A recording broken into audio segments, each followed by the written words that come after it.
दिल्ली की शराब नीति में कथित घोटाले में आम आदमी पार्टी की मुश्किलें हैं जो कम होने का नाम नहीं ले रही हैं। अब इस मामले में मनीष सिसोदिया और संजय सिंह की गिरफ्तारी के बाद जांच की आंच मुख्यमंत्री केजरीवाल तक भी आ गई है। ईडी ने दिल्ली एक्साइज पॉलिसी केस से जुड़े मनी लॉन्ड्रिंग मामले में पूछताछ के लिए दिल्ली के सीएम अरविंद केजरीवाल को चौथी बार सम्मन भेजा है।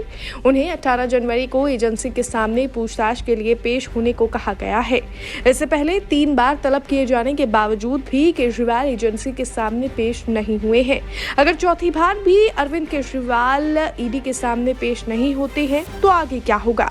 क्या ईडी उन्हें गिरफ्तार कर सकती है? संभावित गिरफ्तारी से बचने के लिए केजरीवाल के सामने आखिर क्या विकल्प है? और इसके साथ ही ईडी के पास कानूनी रूप से क्या कुछ विकल्प मौजूद हैं?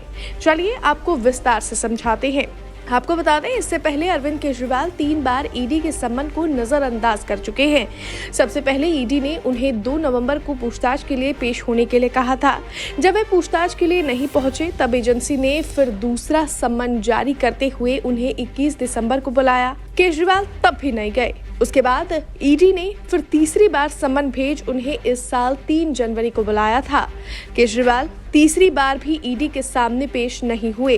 अब ईडी ने चौथा सम्मन भेजते हुए उन्हें 18 जनवरी को पूछताछ के लिए बुलाया है। बता दें कि अरविंद केजरीवाल तीसरे सम्मन पर भी 3 जनवरी को ईडी दफ्तर में पेश नहीं हुए थे। तब उन्होंने ईडी को दिए जवाब में सम्मन पर ही सवाल उठाए थे। उन्होंने सम्मन को राजनीति से प्रेरित और गैर कानूनी ठहराया था। अब ऐसे में सवाल खड़ा होता है कि अगर चौथे सम्मन पर भी केजरीवाल नहीं जाते हैं तो ईडी के पास क्या कुछ विकल्प है? अगर चौथी बार भी ईडी के सामने अरविंद केजरीवाल पेश नहीं होते हैं तो उनके ऊपर गिरफ्तारी की तलवार लटकेगी। कोई व्यक्ति ईडी के सम्मन को 3 बार ही नजरअंदाज कर सकता है। इसके बाद भी अगर वे सम्मन को नजरअंदाज करते हैं तो एजेंसी अदालत से उनके खिलाफ गैर जमानती वारंट जारी करा सकती है। और अगर गैर जमानती वारंट के बाद भी कोई शख्स पेश नहीं होता है तो एजेंसी उसे गिरफ्तार कर सकती है। यानी अगर केजरीवाल चौथी बार भी ईडी के सामने पेश नहीं हुए तो अब उनकी मुश्किलें बढ़ सकती है। इसके साथ ही तीसरे सम्मन के वक्त केजरीवाल ने ईडी को लिखी चिट्ठी में कहा था कि सम्मन में पारदर्शिता का अभाव है। ये स्पष्ट नहीं है कि उन्हें आरोपी के तौर पर बुलाया जा रहा है या फिर गवाह के तौर पर। लेकिन नियम क्या कहता है? तो चलिए आपको बताते हैं। अगर ईडी मनी लॉन्ड्रिंग यानी पीएमएलए केस में किसी व्यक्ति को बुला रही है तो क्या सम्मन में इसका जिक्र करना जरूरी है कि उस व्यक्ति को गवाह के तौर पर बुलाया जा रहा है या आरोपी के तौर पर? तो इसका जवाब है बिल्कुल नहीं। पीएमएलए के प्रावधान जिसके तहत सम्मन जारी किए जाते हैं उसमें कहीं भी जिक्र नहीं है कि जांच एजेंसी को ये घोषित करना होगा कि जिस व्यक्ति को बुलाया जा रहा है वे आरोपी है या फिर नहीं। वहीं आपको बता दें कि अरविंद केजरीवाल तीसरे सम्मन के जवाब में ईडी को बता चुके हैं कि वे जांच में सहयोग को तैयार है, लेकिन उन्हें एजेंसी की मंशा पर संदेह है। ऐसे में चौथे सम्मन पर हो सकता है कि 18 जनवरी को वे ईडी के सामने पेश होंगे। वे एजेंसी से पेश होने के लिए मोहलत भी मांग सकते हैं। लेकिन अगर केजरीवाल चौथी बार भी पेश नहीं होने का फैसला करते हैं तो उनकी गिरफ्तारी मुमकिन है।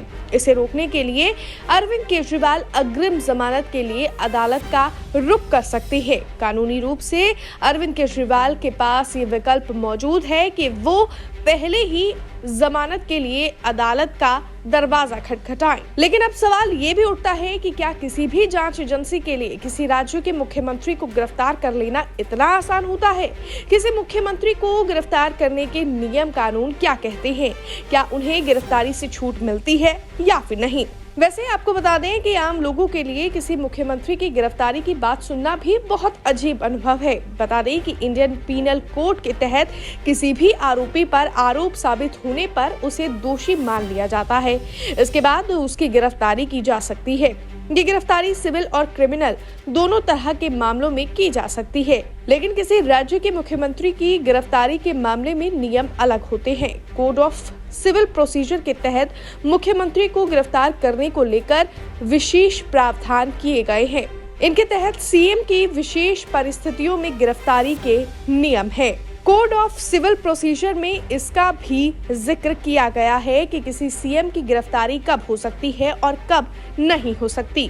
तो आपको बता दें, कोड ऑफ सिविल प्रोसीजर के धारा 135 के तहत किसी भी मुख्यमंत्री, विधानसभा या विधान परिषद सदस्य को गिरफ्तारी में छूट दी गई है। हालांकि ये छूट केवल सिविल मामलों में ही मिलती है।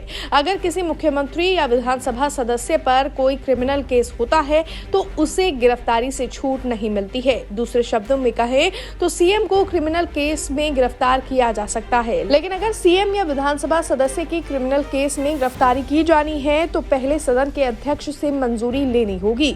विधानसभा अध्यक्ष की मंजूरी के बाद ही मुख्यमंत्री की क्रिमिनल केस में गिरफ्तारी हो सकती है। चलिए अब आपको यहाँ पर ये भी समझाते हैं कि कानूनी रूप से किसी मुख्यमंत्री को कब कब गिरफ्तार नहीं कर सकते हैं। तो आपको बता दें कि कोड ऑफ सिविल प्रोसीजर की धारा 135 के तहत ही अगर विधानसभा सत्र शुरू होने वाला है तो शुरू होने से 40 दिन पहले और खत्म होने के 40 दिन बाद तक मुख्यमंत्री, विधानसभा या विधान परिषद सदस्य की गिरफ्तारी नहीं की जा सकती है।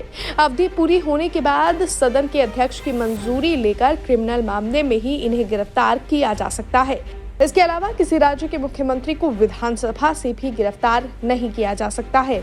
वहीं अगर जांच एजेंसी ये साबित कर सकती है कि आरोपी फरार हो सकता है, सबूत मिटाने की कोशिश कर सकता है या कानूनी प्रक्रिया से बचने के लिए कोई काम कर सकता है तो सीएम को भी गिरफ्तार किया जा सकता है। ऐसे में अब देखना ये होगा कि अरविंद केजरीवाल ईडी के इस चौथे सम्मन पर ईडी दफ्तर में पेश होते हैं या हर बार की तरह उनका जवाब ईडी दफ्तर पहुंच जाता है। ब्यूरो रिपोर्ट, दिल्ली तक।